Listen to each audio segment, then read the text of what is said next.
আল্লাহু আকবার বলেন।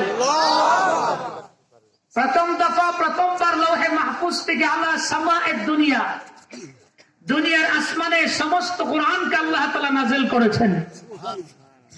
সেই দুনিয়ার আসমান থেকে শাইআন ফাশাইআন আলা কদরি হাওয়াইজিল বাশার, মানুষের প্রয়োজন অনুযায়ী কখনো একটা সূরা, কখনো একটা সূরার কিছু আয়াত, কখনো একটা আয়াত, কখনো 5টা আয়াত, কখনো 4টা আয়াত, এইভাবে করে দীর্ঘ 23 বছরে আল্লাহ তাআলা বিসমিল্লাহর বা থেকে সূরা নাসের সিন পর্যন্ত সমস্ত কোরআন 30 পারার কোরআন 6666 আয়াতের কোরআন আল্লাহ নাযিল করেছেন। আল্লাহু আকবার। এক একটা ঘটনার পরিপ্রেক্ষিতে আয়াত নাযিল হয়েছে। সাহাবায়ে কেরাম প্রশ্ন করতেন আল্লাহর নবীকে, বিশ্বনবী জবাব দেওয়ার জন্য অপেক্ষায় থাকতেন কখন আসমানে ওহী আসবে, কখন জিবরাইল আসবেন। হযরত জিবরাইল শুধু আমাদের নবীর কাছে আসেন নাই, হযরত আদম থেকে শুরু করে প্রত্যেক নবীর কাছেই তিনি আসা যাওয়া করেছেন। কোন নবীর কাছে 50 বার, কোন নবীর কাছে 100 বার, 200 বার, আরো বেশি। কিন্তু সবচেয়ে বেশি যেই নবীর কাছে হযরতে জিবরাইল আমিন আলাইহিস সালাতু ওয়াস সালাম আসা যাওয়া করেছেন, তিনি হলেন আমার আপনার নবী মুহাম্মদ আরবি সাইয়্যিদুল কাউনাইন নবী মুহাম্মদ সাল্লাল্লাহু আলাইহি ওয়াসাল্লাম। আল্লাহর নবীর কাছে হযরতে জিবরিল আমিন আলাইহিস সালাতু ওয়াস সালাম 100 বার নয়, 200 বার নয়, 24,000 বার আল্লাহর নবীর কাছে জিবরাইল আলাইহিস সালাতু ওয়াস সালাম আসা যাওয়া করেছেন। আল্লাহু আকবার জোরে বলুন। তাহলে সবচেয়ে বেশি জিবরাইল আসা যাওয়া করেছেন কোন নবীর কাছে? আমাদের নবীর কাছে। সাহাবায়ে কেরাম প্রশ্ন করতেন, ইয়া রাসূলুল্লাহ একটা সমস্যা। আল্লাহ রাসূল অপেক্ষায় থাকতেন আসমানে ওহী আসতে দেরি হলেই অনেক প্রশ্ন জমা হয়ে যেত। লম্বা আলোচনা, সেদিকে যাচ্ছি না। আমি আপনাদের সামনে যে রুকু থেকে তেলাওয়াত করেছি সূরা আল ইমরানের 92 নম্বর আয়াত থেকে শুরু করে 101 নম্বর আয়াত পর্যন্ত, আমি শুরু থেকে আয়াতের রুকুর শুরু থেকে আলোচনা করব না, যেহেতু একটা মাকসাদ সামনে আছে।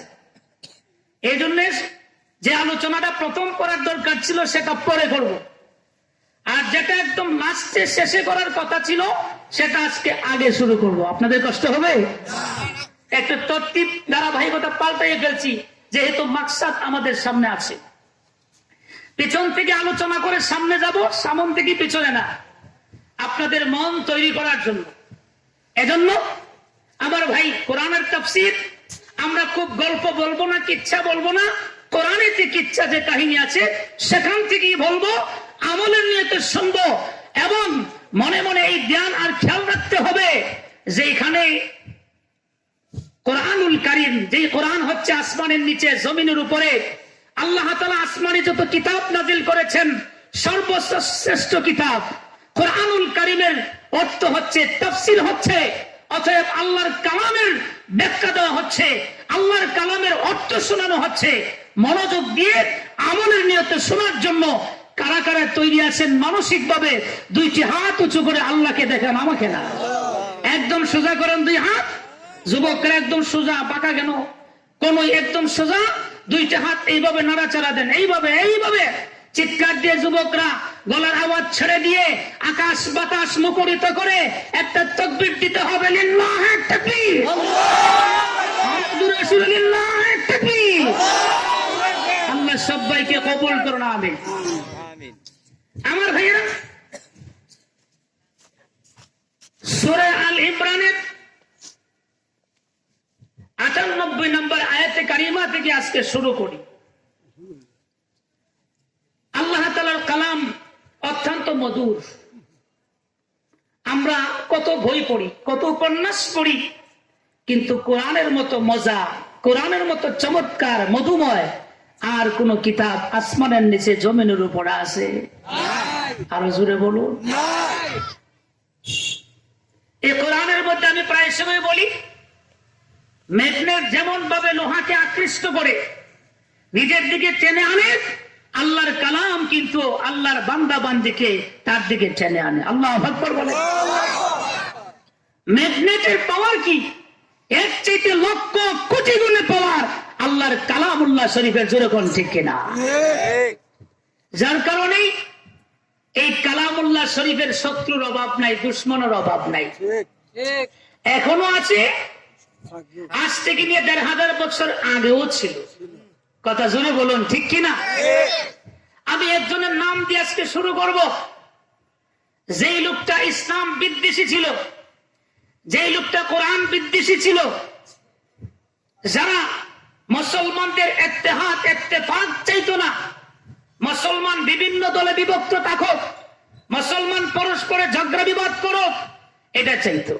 বুঝে থাকলে বলুন, যে লোকটা চায় মানুষের মধ্যে ভ্রাতৃত্বতা না থাকুক, এক গোত্র আরেক গোত্রের সাথে ঝগড়া লেগেই থাকুক, এই লোকটা ভালো না খারাপ? এটা আসতে বললে আমি বুঝবো না, আরো জোরে বলুন, ভালো না খারাপ?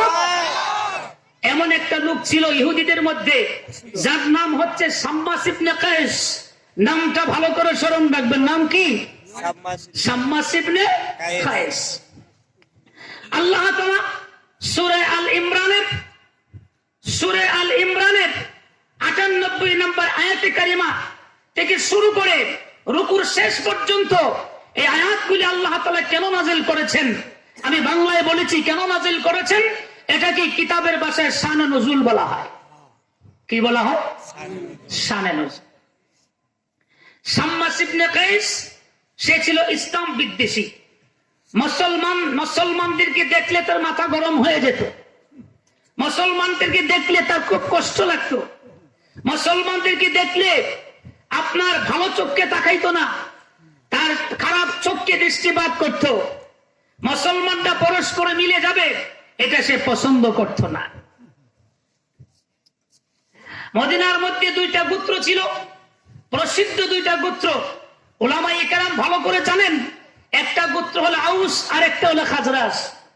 এই আউস এবং খাজরাজ এই ২টা গোত্র, এদের একজনের সাথে এক গোত্রের সাথে আরেক গোত্রের মিল ছিল না। সেটা ছিল বর্বরতার যুগে, জাহেলিয়াতের যুগে এদের মধ্যে কোনো মিল ছিল না। প্রসিদ্ধ যুদ্ধ বুয়াস যুদ্ধ, সেই যুদ্ধ এই ২ গোত্রের মধ্যে সংগঠিত হয়েছিল। সেই যুদ্ধে আউস গোত্র বিজয় বরণ করেছিল। তাহলে কেমন বিরোধিতা ছিল এক গোত্র আরেক গোত্রের সাথে, একটা গোষ্ঠী আরেকটা গোষ্ঠীর সাথে। আমাদের সমাজও কিন্তু এরকম আছে না নাই? ছত্রী গোষ্ঠী আপনার তালুকদার গোষ্ঠীকে দেখতে পারে না, তালুকদার গোষ্ঠী আপনার ভুইয়া গোষ্ঠীকে দেখতে পারে না। যেরকম আছে না নাই? এই আউস এবং খাজরাজ ২টা গোত্র এমন ছিল, কিন্তু একটা পর্যায়ে তারা এই ২ গোত্রের মধ্যে একটা ভ্রাতৃত্বতা সৃষ্টি হয়েছিল। একজন আরেকজন ছাড়া বুঝতো না, একদম ভালো বন্ধন সৃষ্টি হয়ে গিয়েছিল। কিন্তু ইহুদিদের একজন ব্যক্তি কুখ্যাত শাম্মাস ইবনে কায়েস সেইটাকে ভালো দৃষ্টিতে দেখে নাই, কারণ এরা তো মিলে যাচ্ছে। কারণ তার সব সময় বিষয়ই থাকতো কিভাবে মানুষের মধ্যে ভ্রাতৃত্বতা দূর করে দেওয়া যায়, ঝগড়া সৃষ্টি করে দেওয়া যায়। আউস খাজরাজ এক বৈঠকে বসবে, এক জায়গায় বসে তারা কথা বলবে, তার সহ্য হতো না। আমার সেই আউস এবং খাজরাজ মুফাসসিরিনে কেরাম লেখেন, কোন একটা মজলিসে এই ২ দল এখন আর পরস্পরে হিংসা নাই। একটা সময় তারা এক দল আরেক দলের প্রতিপক্ষ ছিল, একটা গোত্র আরেকটা গোত্রের প্রতিপক্ষ ছিল, এমনকি যুদ্ধ পর্যন্ত হয়েছে। সেই যুদ্ধে একদল বিজয় হয়েছে, আরেক দল পরাজয় হয়েছে, কিন্তু এখন এদের মধ্যে সেই শত্রুতা নাই। একটা সময় এই ২ গোত্রের মধ্যে সাপ আর বেজির সম্পর্ক ছিল, দা আর কুমড়ার সম্পর্ক ছিল। কিন্তু এখন আল্লাহর নবী রাহমাতুল লিল আলামিনের কারণে, কোরআনের কারণে এই ২টা গোত্রের মধ্যে আবার ভ্রাতৃত্ব সৃষ্টি হয়ে গেছে। এক জায়গায় বসে তাদের বৈঠক চলছে। এমনি শাম্মাস ইবনে কায়েস কিভাবে যেন খবর পাইল আউস খাজরাজ ২ গোত্র একসাথে মিলে গেছে। এটা তো আমার সহ্য হয় না, কিভাবে তারা একসাথে মিলবে, আবার তাদের মধ্যে ফাটল সৃষ্টি করে দিতে হবে। কেমনে সৃষ্টি করবে? একজন যুবককে ঠিক করলো এবং তাকে বলে দিল, তুমি তাদের বৈঠকে যায় বসে যাইবা, বসে বসে ওই বুয়াস যুদ্ধের কথা স্মরণ করাইয়া দিবা। ওই যুদ্ধে এক পক্ষ আরেক পক্ষের বিরুদ্ধে তারা কবিতা আবৃত্তি করত, ওই কবিতাগুলি স্মরণ করাই দিবা। এক গোত্র আরেক গোত্রকে গালিগালাজ করত, তিরস্কার করত, অতীতের শত্রুতা দুশ্মনী স্মরণ করাই দিবা। এইভাবে করে যখন তাদেরকে স্মরণ করাই দিবা, তখন তাদের মধ্যে যে ভ্রাতৃত্ব আছে, ভালোবাসার বন্ধন আছে, সেই ভালোবাসার বন্ধন ভ্রাতৃত্ব নষ্ট হয়ে যাবে। তারা আর মুসলমান ইসলাম ধর্মের উপর টিকে থাকবে না। জোরে কোন নাউজুবিল্লাহ। আমার মেয়েরা, শাম্মাস ইবনে কায়েসের ষড়যন্ত্র চক্রান্ত চলছে, কিভাবে ওই দুই পুত্রের মধ্যে ফাটল সৃষ্টি করে দেওয়া যায়। আমার ভাইরা, ফাটল সৃষ্টি এমন ভাবে করে দিল, সে তার চেষ্টায় মোটামুটি ভাবে সাকসেসফুল, সে তার চেষ্টায় মোটামুটি ভাবে কামিয়াব হয়ে গেছে। কবিতা আবৃত্তি করে আগের শত্রুতার দুশ্মনীর কথা স্মরণ করায় দিয়ে ঠিকই তাদের মধ্যে আবার শত্রুতা শুরু হয়ে গেল। এক পর্যায়ে এই আউস আর খাজরাজ আবার পরস্পরের যুদ্ধে লিপ্ত হওয়ার প্রস্তুতি নিল। চিল্লায় বলুন নাউজুবিল্লাহ। আল্লাহ তাআলা কোরআনুল কারীমে সূরা আল ইমরানের 98 নম্বর আয়াতে কারিমা নাযিল করে আল্লাহ তাআলা মুসলমানদেরকে সতর্ক করলেন ইহুদিদের চক্রান্ত সম্পর্কে। ইহুদিরা ছিল মুসলমানের দুশমন, আল্লাহর নবীর দুশমন। আল্লাহর নবীর প্রশংসা, কোরআনের প্রশংসা, মুসলমান পরস্পর ভ্রাতৃত্ব ভালোবাসার বন্ধনে থাকবো, সেটা তারা পছন্দ করত না। আল্লাহর নবীর প্রশংসাকে তারা গোপন রাখত, নবীর নাতে মুহাম্মদ সাল্লাল্লাহু আলাইহি ওয়াসাল্লামকে গোপন রাখত। তাওরাত কিতাবে আমার নবীর প্রশংসা আছে, আমার নবীর তারিফ আছে। কথা বলুন, আসে না নাই ভাই? আল্লাহ তাআলা বলেন, কুল ইয়া আহলাল কিতাব, এ আহলে কিতাবরা, লিমা তাকফুরুনা বিআয়াতিল্লাহ, তোমরা কেমন করে আল্লাহর আয়াতকে অস্বীকার করো? আয়াতিল্লাহ, আয়াত মানে আল্লাহর কোরআন। আল্লাহর কোরআনকে কিভাবে অস্বীকার করো? ওয়াল্লাহু শাহীদুন আলা মা তা'মালুন, তোমরা যে কাজ করো, তোমাদের কর্ম সম্পর্কে, তোমাদের কাজ সম্পর্কে আল্লাহ তাআলা তো শাহীদ, আল্লাহ তাআলা প্রত্যক্ষ করেন, আল্লাহ সব দেখেন। আল্লাহ তাআলার কুদরতি চোখে আড়াল করে তোমরা কিছুই করতে পারো না। ষড়যন্ত্র যদি করো, আল্লাহ তাআলা জানেন। মানুষের জন্য ভালো করলো, আল্লাহ জানেন। কথা বলুন, আল্লাহ জানে কি জানে না? শাম্মাস ইবনে কায়েস আউস খাজরাজের বিরুদ্ধে ষড়যন্ত্র, মুসলমানদের বিরুদ্ধে ষড়যন্ত্র, ওই ষড়যন্ত্র, ওই কর্মকাণ্ড, তাদের এই কাজ সম্পর্কে আল্লাহ তাআলা জোরে বলেন, জানেন কি জানেন না? আল্লাহ বলেন, আল্লাহু শাহীদুন, আমার ভাই, আল্লাহু শাহীদুন আলা মা তা'মালুন। কুল ইয়া আহলাল কিতাব, হে আহলে কিতাব, এই ইহুদিরা, শাম্মাস ইবনে কায়েস এবং ইহুদিদেরকে আল্লাহ তাআলা লক্ষ্য করে বলছেন, লিমা তাসুদ্দুনা আন সাবিলিল্লাহি মান আমানা, যে ঈমান এনেছে আল্লাহর নবী, ঈমান আল্লাহর নবীর প্রতি, কোরআনের প্রতি, ইসলামের প্রতি ঈমান এনেছে। একটা সময় এদের মধ্যে শত্রুতা ছিল, এদের মধ্যে ভালোবাসার বন্ধন ছিল না। এখন তো বন্ধন সৃষ্টি হয়েছে, এবার তারা ইসলাম ধর্ম গ্রহণ করেছে, তারা মুসলমান, তারা কোরআন বিশ্বাস করে, তারা ইমানদার। ওই সমস্ত ইমানদারদেরকে তোমরা কেন বাধা দাও? তারা তো সত্যের পথে অগ্রসর হচ্ছে, দ্বীনের পথে অগ্রসর হচ্ছে। যেই পথে চললে আল্লাহর নবী পাবে, যেই পথে চললে আখিরাতের কামিয়াবি হবে, যেই পথে চললে জান্নাত পাবে, সেই পথে তারা চলছে। তাদের সেই পথে তোমরা কেন বাধা হয়ে দাঁড়াইছো? কিছু মানুষ এরকম বাধা দেয় কি দেয় না? দরকার নাই, মাহফিলে যাইস না, কি দরকার আছে, এখানে যাওয়ার দরকার নাই, এরকম মানুষ নামে শয়তান আছে না নাই? আরো জোরে বলুন। আমার ভাইয়েরা, যারা তাদের ধর্মের মধ্যে বক্রতা অনুসন্ধান করে, বক্রতা তালাশ করে, কোন দোষ আছে কিনা, আমার ভাই, দোষ তালাশ করে, এই দোষ তালাশ করা ছিল ইহুদিদের কাজ। কথা বলেন ঠিক কিনা? ওয়া আনতুম শুহাদা, আল্লাহ তাআলা বলেন, ও ইহুদিরা, ও শাম্মাস ইবনে কায়েস, তোমরা তো ভালোভাবে জানো কোরআন সত্য, আল্লাহর নবী সত্য। কথা বলেন ঠিক না বেঠিক? জেনে শুনো, কেমন করে তোমরা বাধা দাও যেন সেন কেমন করে মুসলমান আর ইমানদারদের ধর্মের মধ্যে বক্রতা তালাশ করো, আয়াত তালাশ করো, দোষ তালাশ করো। কথা বলেন ঠিক কিনা? আমার ভাইরা বন্ধুরা, আল্লাহ বলেন তোমরা যে কাজ করো তোমাদের কর্ম সম্পর্কে আল্লাহ তাআলা কিন্তু বেখবর না, আল্লাহ তাআলা সব কিছু জানেন। কথা কোন ঠিক কিনা? আমার ভাইরা বন্ধুরা, আল্লাহ তাআলা বলেন ইয়া আইয়ুহাল্লাযীনা আমানু ইন তুতিউ ফারিকাম মিনাল্লাযীনা উতুল কিতাব। হে ঈমানদাররা, এখানে কিন্তু মুফাসসিরিনে কেরাম আবার একটু মত বৈষম্য হয়েছে। কেউ কেউ বলেন সাম্মাস ইবনে কায়েসের ঘটনা এখান থেকে আয়াত থেকে এটার শানে নজুল। আবার কেউ বলেছেন আমি যেখান থেকে তেলাওয়াত করেছি ওইখান থেকে রুকুর শেষ পর্যন্ত সাম্মাস ইবনে কায়েসের ঘটনার পরিপ্রেক্ষিতে আল্লাহ তাআলা আয়াত নাজিল করেছেন। চিল্লায় বলুন আল্লাহু আকবার। আল্লাহ বলেন ইয়া আইয়ুহাল্লাযীনা আমানু ইন তুতিউ ফারিকাম মিনাল্লাযীনা উতুল কিতাব। ওই যে আহলে কিতাবরা, আহলে কিতাবদের এক দল, ইহুদিদের দল, সাম্মাস ইবনে কায়েসের দল, হে আউস আর খাজরাজ, যদি এদের কথা, এদের ইন্ধনে, এদের ষড়যন্ত্রের পিছনে তোমরা আজকে যদি তোমরা কি হয়ে যাও, তোমরা দুঃখা খাও, প্রতারিত হও, মনে রেখো তারা চাচ্ছে তোমাদেরকে, তোমরা যে সত্য ধর্ম মানবে, তোমরা যে ইসলাম ধর্ম মানবে, ইসলাম থেকে, ইসলামের নবী থেকে, সিরাতুল মুস্তাকিমের রাস্তা থেকে তোমাদেরকে ফিরিয়ে নেওয়া, আগের শত্রুতায় তোমাদেরকে লিপ্ত করে দেওয়া, এটা হলো ইহুদিদের কাজ। কথা বলুন ঠিক কিনা?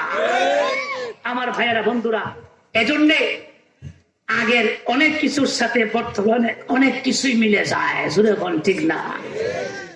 একদল কোরআন ভালো লাগে না, কেউ শুনতে ভালো লাগে না, কারণ আমি বলেছি প্রথমেই যে কোরআনের মধ্যে জাদু আছে। কোরআন মেসেজের চাইতেও লক্ষ কোটি গুণে তার পাওয়ার।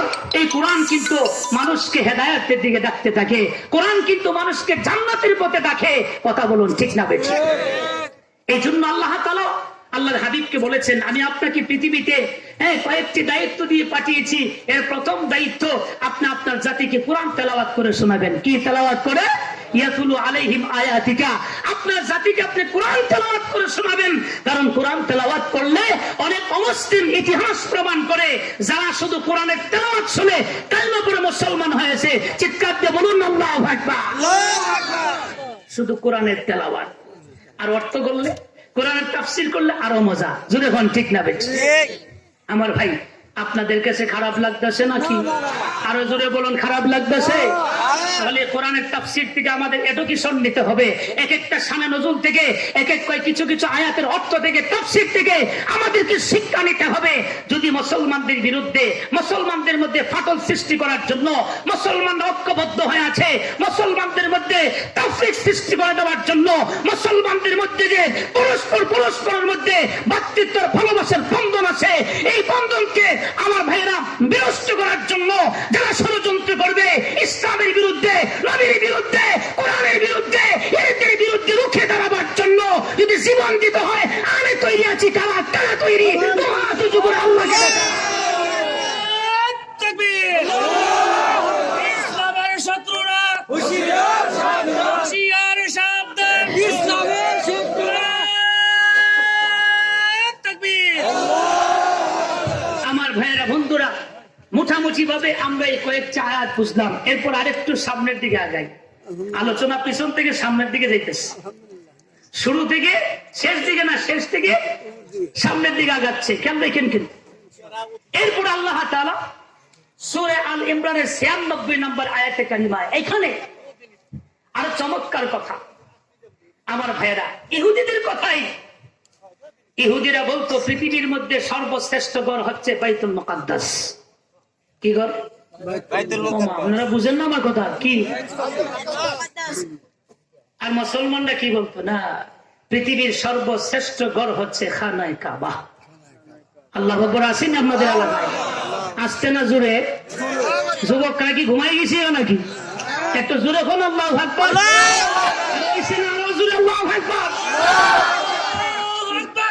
মাহফিলে আওয়াজ বাইর করতে কেমন না ঝুলিয়ে জায়গা, কিন্তু মিছিলে ঠিক ভাই, আমার ভাই, তোমার ভাই, সলিমউদ্দিন ভাই, কলিমউদ্দিন ভাই, এই সময় বাপও বাইরে ভাই দেখা, ভাইও বাপে ভাই দেখা। ঠিক না?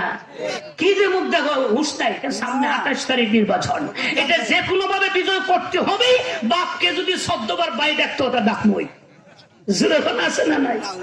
কিন্তু ওই সময় এত স্লোগান, আমার ভাই তোমার ভাইয়েরই বাবা, কি যে মিছিল। কিন্তু আজকে একটু আওয়াজ দিলে যুবকরা চিৎকার দিয়ে বলবা, আজকে আওয়াজ দিলে লাভ হবে না লস হবে? আমার কাছ থেকে আরো জোরে, এই জন্য একটু আওয়াজ দিবা। আওয়াজ দিলে যারা আলোচনা করেন তাদের একটু ভালো লাগে, একটু আগ্রহ তৈরি হয়। কথা বলুন ঠিক কিনা? ইহুদিরা বলে পৃথিবীর শ্রেষ্ঠ ঘর কোনটা? বাইতুল মুকাদ্দাস, এবং এটি পৃথিবীর প্রথম ঘর। আল্লাহ তাআলা পৃথিবী সৃষ্টি করার পরে সর্বপ্রথম বাইতুল মুকাদ্দাস কি বানাইছেন। কিন্তু মুসলমান বলে না, তোদের কথায় আমরা একমত না। এই পৃথিবীর সর্বশ্রেষ্ঠ ঘর হচ্ছে, সর্বশ্রেষ্ঠ নবী আমাদের মুহাম্মদ, সর্বশ্রেষ্ঠ ঘর হচ্ছে খানায়ে কাবা। এই খানায়ে কাবাই হচ্ছে পৃথিবীর প্রথম ঘর। আল্লাহু আকবার। কিন্তু ওরা মানতে রাজি না। আল্লাহ বলে, ওরা যদি মানতে রাজি না হয়, আমি এখন জিব্রাইল পাঠাইতেছি। আল্লাহু আকবার। এই জিব্রাইল সূরা আল ইমরানের 96 নম্বর আয়াতটা নিয়ে আমার হাবিবের কাছে চলে যাও। এখানে মুসলমান আর ইহুদিদের মধ্যে মত বৈষম্য, একতলাপ শুরু হয়ে গেছে। ইহুদিরা বলে পৃথিবীর মধ্যে প্রথম ঘর হলো বাইতুল মুকাদ্দাস। ইহুদিরা বলে পৃথিবীর মধ্যে সর্বশ্রেষ্ঠ ঘর বাইতুল মুকাদ্দাস, মসজিদ আকসা। আমার নবী সহ মুসলমানরা এই মতে একমত না। মুসলমানরা বলে খানায়ে কাবাই হচ্ছে শ্রেষ্ঠ ঘর, খানায়ে কাবাই হচ্ছে আসমান জমিনের নিচে এই পৃথিবীর প্রথম ঘর। ওরা তো মুসলমানদের কথা পাত্তা দেয় না। আমি কোরআনের আয়াত নাজিল করে বলে দিচ্ছি, বাইতুল মুকাদ্দাস, এই বাইতুল মুকাদ্দাস শ্রেষ্ঠ নাকি খানায়ে কাবা শ্রেষ্ঠ? বাইতুল মুকাদ্দাস কি পৃথিবীর প্রথম ঘর নাকি খানায়ে কাবা পৃথিবীর প্রথম ঘর? আল্লাহ বলেন, ইন্না আউওয়ালা বাইতিন বুদিআ লিন-নাসি লাল্লাযী বিবাক্কাতা মুবারাকান ওয়া হুদাল লিল আলামিন। ইন্না আউওয়ালা বাইতিন, আল্লাহ তাআলা বলেন, মানুষের জন্য সর্বপ্রথম যেই ঘরটা এই জমিনের উপর আমি আল্লাহ নির্মাণ করেছি, তৈরি করেছি, এই ঘরটা হলো খানায়ে কাবা, বাইতুল্লাহ। যেই ঘরটা লাল্লাযী বিবাক্কা, মক্কা বাক্কায় অবস্থিত। আল্লাহু আকবার। ইহুদিরা বলে বাইতুল মুকাদ্দাস না, তবে বাইতুল মুকাদ্দাসের শ্রেষ্ঠত্ব অস্বীকার করা যায় না। বাইতুল মুকাদ্দাসের ফজিলত আছে, শ্রেষ্ঠত্ব আছে, কোনো সন্দেহ নাই। কিন্তু সবার আগে না, মসজিদে নববীর শ্রেষ্ঠত্ব আছে, কোনো সন্দেহ নাই। আমরা যে অমুক পাড়ার মসজিদে নামাজ পড়ি, কথা বলেন, পড়ি কি পড়ি না? অমুক চট্টিবাড়ি জামে মসজিদ, এইগুলিরও শ্রেষ্ঠত্ব আছে, কোনো সন্দেহ নাই। কিন্তু শ্রেষ্ঠত্বের ক্ষেত্রে তরতিব, ধারাবাহিকতা, জোরে বলুন, আসে না? না, আমার হাবিব, আপনি তাদেরকে জানাই দেন, সূরা আল ইমরান 96 নম্বর আয়াত আমি জিব্রাইলকে দিয়ে পাঠিয়ে দিলাম। আসলে বাইতুল মুকাদ্দাস প্রথম ঘর নাকি খানায়ে কাবা প্রথম ঘর জানাই দেন। আমি আল্লাহ সৃষ্টি করেছি, আমি